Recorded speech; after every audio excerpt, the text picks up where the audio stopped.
का peak hours में रोजाना 2.25 घंटे बिजली की लोड शेडिंग का ऐलान। तर्जुमान पावर डिवीजन का कहना है कि महंगे ईंधन पर इन्हिसार से बिजली की कीमत में इजाफा हो सकता है। लेकिन आज मैं आपके मसाइल से अपने शो का आगाज करना चाहती हूँ। और आज जब लोग सुबह सो के उठे तो उन्हें बिजली के एक तवील ब्रेकडाउन का सामना करना पड़ा। ऐसा लगा जिंदगी ठप सी होकर रह गई और अचानक पूरे मुल्क में बिजली चली गई। और ये पहली बार तो नहीं हुआ। और अब वफाकी हुकूमत की जानिब से भी ये ऐलान किया गया है कि शाम 5 बजे से रात 1 बजे तक 2.5 घंटे की लोड शेडिंग जो है वो की जाएगी। और इसके अलावा कीमत बढ़ाने के हवाले से भी इतलात जो है वो आ रही हैं। तो शहरियों यकीनन आप सब लोग परेशान होंगे लोड शेडिंग की वजह से, लेकिन मैं आपको बता रहा हूं कि तारीख का बदतरीन बहरान आ रहा है और इसकी वजह मौजूदा हुकूमत की नाअहली, नालायकी और इनका इस सारे मामले पर तवज्जो ना देना है। 2.5 घंटे 2.25 घंटे जो है वो बिजली नहीं होगी तो कारोबार तो बिल्कुल जो है वो बिल्कुल ही बैठ जाएगा। यहाँ से 12 घंटे लाइट इस टाइम जा रही है। कल 7:45 बजे गई है और रात को 10 बजे आई है।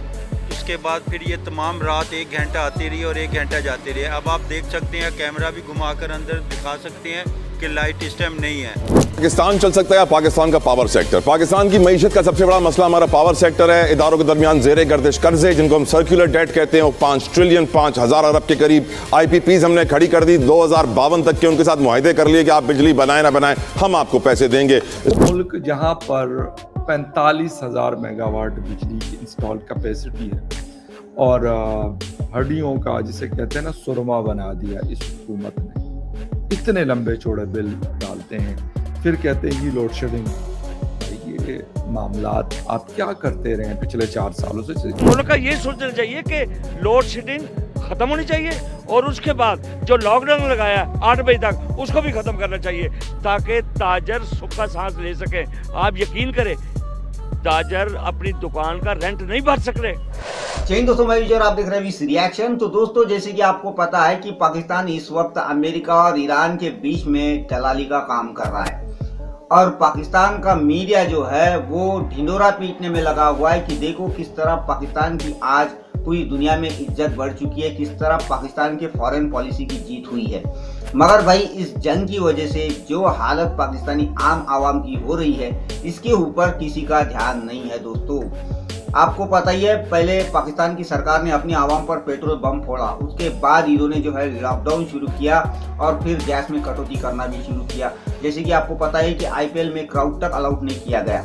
तो अब एक और बम पाकिस्तानी आवाम पे गिर चुका है, यानी लोड शेडिंग का बम। तो भाई आप 4 से 5 घंटे जो है पाकिस्तान की बत्ती गुल रहने वाली है।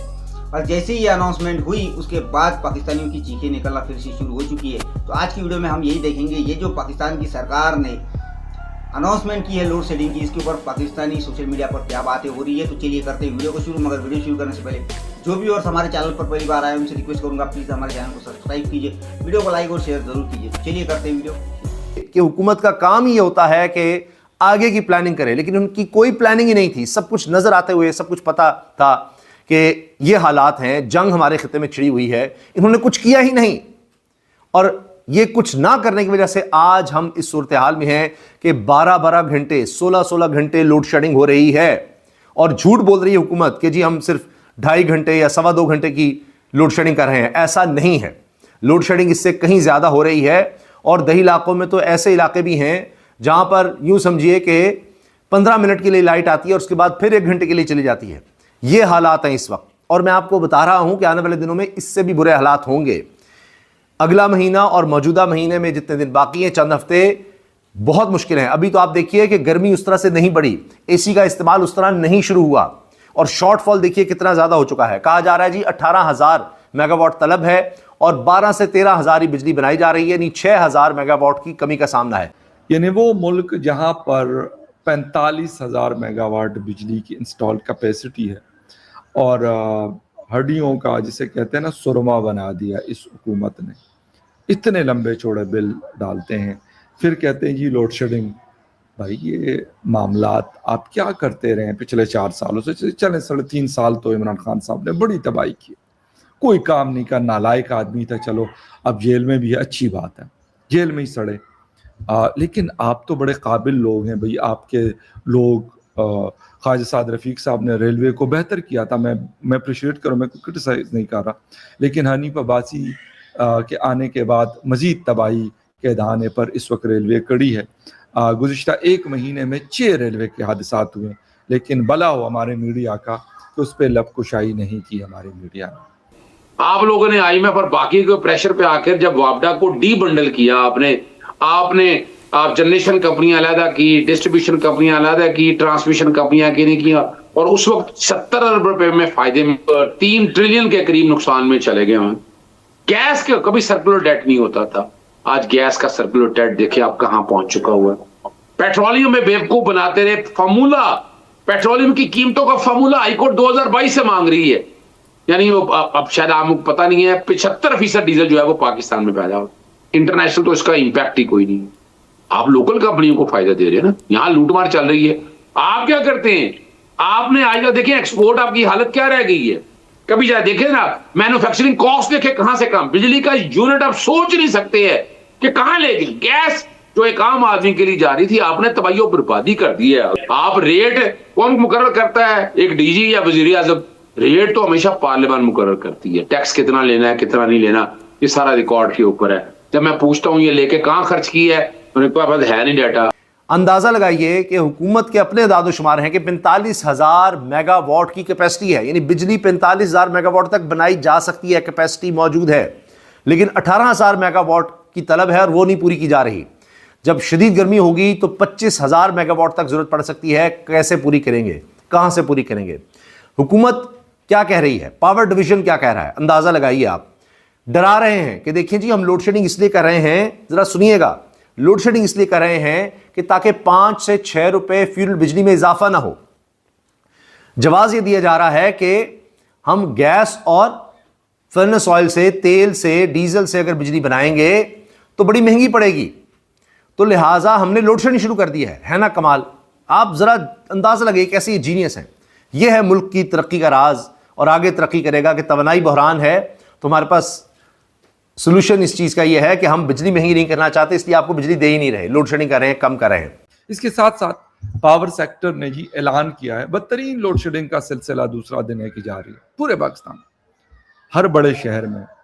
गाँव तो चले छोड़ दें, कस्बों का तो हिसाब किताब नहीं है, लेकिन शहबाज शरीफ साहब या इनका जो हमारा पाकिस्तान का मीडिया है, मतलब पिछली हुकूमतों में जिसमें नवाज शरीफ की हुकूमत भी शामिल है, मैं सिर्फ इमरान खान की हुकूमत की बात नहीं करूंगा, बिजली की बदहाली, बदतरीन लोड शेडिंग, लोग बिल बिल आउट है, ये हेडलाइंस हम देखा करते थे। लोग आग का पंखा लेके पसीने पसीने हुए हैं और बुरी हालत है, ये चीजें हम देखा करते। लेकिन अब उसकी 2 दिन से लोड शेडिंग का बदतरीन सिलसिला जारी है, लेकिन मजाल है कि हमारे मीडिया पे इसके हवाले से कोई खबर आई। इकॉनमी खराब नहीं है, तबाह है, मजाल है कि उसके हवाले से कोई ये बात करते हैं। गैस नहीं है, बिजली नहीं है, गंदम को फिर एक दफा रुला जा रहा है, किसानों को क्रश किया जा रहा है। लेकिन मजाल है कि कोई हमारे ये जो बड़े बड़े सूरमा बैठे हुए हैं, अपने आप को जो इंतहाई सीनियर जर्नलिस्ट कहते हैं, मजाल है कि उन बेशर्मों में ज़रा भी शर्म हो कि इस पर वो बात करें, नहीं करते। उसकी वजह क्या है जी? क्योंकि उनके इदारों को, उनके सेठों को बड़े बड़े इश्तिहारात मिल रहे हैं। तो जब इश्तिहारात मिल रहे हैं तो भाई बाढ़ में जाए कि किसान तबाह हो रहा है, हो तबाह, कोई फ़र्क नहीं पड़ता। शहबाज शरीफ साहब तो भाई दौरे कर रहे हैं, 3 मुल्की दौरा है, पहले 1 मुल्की दौरा था कि जी कोई स्पेशल इन्विटेशन आया है। इसमें एक दिलचस्प पहलू ये भी है कि दिन के वक्त निस्बतन शायद लोड शेडिंग कम हो। उसकी वजह यह है कि लोगों ने सोलर लगाए हुए हैं, और नेट मीटरिंग अगर की हुई है तो हुकूमत उनसे सस्ती बिजली खरीदती है और महंगी फिर वहीं पर बेच देती है। लेकिन रात को चूंकि सोलर काम नहीं करता, तो रात को आपको फिर बिजली बनाने के लिए दीगर ज़राए चाहिए। तो उसमें आप देखिए गैस बिजली बनाने के लिए इस्तेमाल होगी, तेल बिजली बनाने के लिए इस्तेमाल होगा, और भी है, ज़ाहिर है डैम्स के ज़रिए भी है, कोयला भी है, न्यूक्लियर पावर भी है। लेकिन इसमें ज़्यादा हिस्सा अभी भी है कि गैस और तेल के हवाले से देखा जाता है। पाकिस्तान अपनी ज़रूरियात के लिए खुद से बिजली कम बनाता है, कोई 45%, बाकी 55-56% जो है दीगर ज़राए से हम हासिल करते हैं। जिसमें हम कतर से LNG ले रहे थे, तो कतर ने तो कई हफ्ते पहले कह दिया था हम अब गैस नहीं दे सकते, और पता था कि इन दिनों में गैस अब नहीं मिलेगी, उन्होंने तभी बता दिया था। और चंद दिन की गैस बाकी रह गई थी, मैं आपको बता रहा था, बार बार इस हवाले से मैंने आगाह किया था। अगर हमारे वीडियोस देखें, उस वक्त मैं बता रहा था आपको, रिपोर्ट्स आ रही थी, सब आगाह कर रहे थे। तो हुकूमत ने कोई प्लानिंग ही नहीं की कि अच्छा जी गैस खत्म हो जाएगी तो क्या होगा, कुछ नहीं, तवज्जो इस तरफ नहीं है। देखिए आज की वीडियो, और अभी आपने देखा कि खुद पाकिस्तानी ये बातें कर रहे हैं कि भाई एक तरफ तो ये बड़ी बड़ी बातें करते हैं मीडिएशन की और पाकिस्तान के फॉरेन पॉलिसी की, और ये अलग अलग देशों के दौरे भी करने लगे हैं, मगर पाकिस्तान के आवाम की जो हालत इस वक्त बनी है इसके ऊपर तो कोई बात करने को तैयार नहीं है। खास तौर पे जो पाकिस्तान का मीडिया है, जिसे हम फौजी मीडिया कहते हैं, क्योंकि आपको पता ही है पाकिस्तान का मीडिया भारत की मीडिया को गोदी मीडिया कहता है, और इसीलिए हम इसको फौजी मीडिया कहता है, क्योंकि जो पाकिस्तान की फौज इनको स्क्रिप्ट लिख के देती है वही बकवास ये करते रहते हैं। ये बातें तो बड़ी बड़ी अभी करना इन्होंने शुरू किया है कि पाकिस्तानियों की कितनी इज्जत दुनिया भर में बढ़ चुकी है, मगर ये दिखाने को तैयार नहीं है कि पाकिस्तानी आम आवाम की हालत कितनी पतली हो चुकी है। पहले तो पेट्रोल बम गिराया गया, फिर लॉकडाउन लगाया गया, यानी पाकिस्तान में 8 से 10 बजे तक ही जो मार्केट है वो खुला रह सकता है। बाद में IPL में क्राउड को अलाउड नहीं किया गया। अभी और एक बिजली का बम फोड़ दिया है भाई, और ये हम सब ने अभी देखा। सिर्फ जो पाकिस्तान का सोशल मीडिया है उस पर ही इसको लेकर बातें हो रही है, बाकी पाकिस्तान का मेन स्ट्रीम मीडिया तो आपको पता ही है वो बिका हुआ मीडिया है, पाकिस्तानी फौज का गुलाम मीडिया है। मगर जिस तरह फ़खर यूसुफ साहब जैसे लोग हैं जो कि सच्चाई पर बातें करते हैं, जिसकी वजह से ये बातें सामने आती है। तो खैर, अब ये थी आज की वीडियो। आशा करता हूँ आप सभी को अच्छी लगी होगी। तो चलिए चलते हैं, मिलते हैं अगली वीडियो में, तब तक के लिए चाहिए।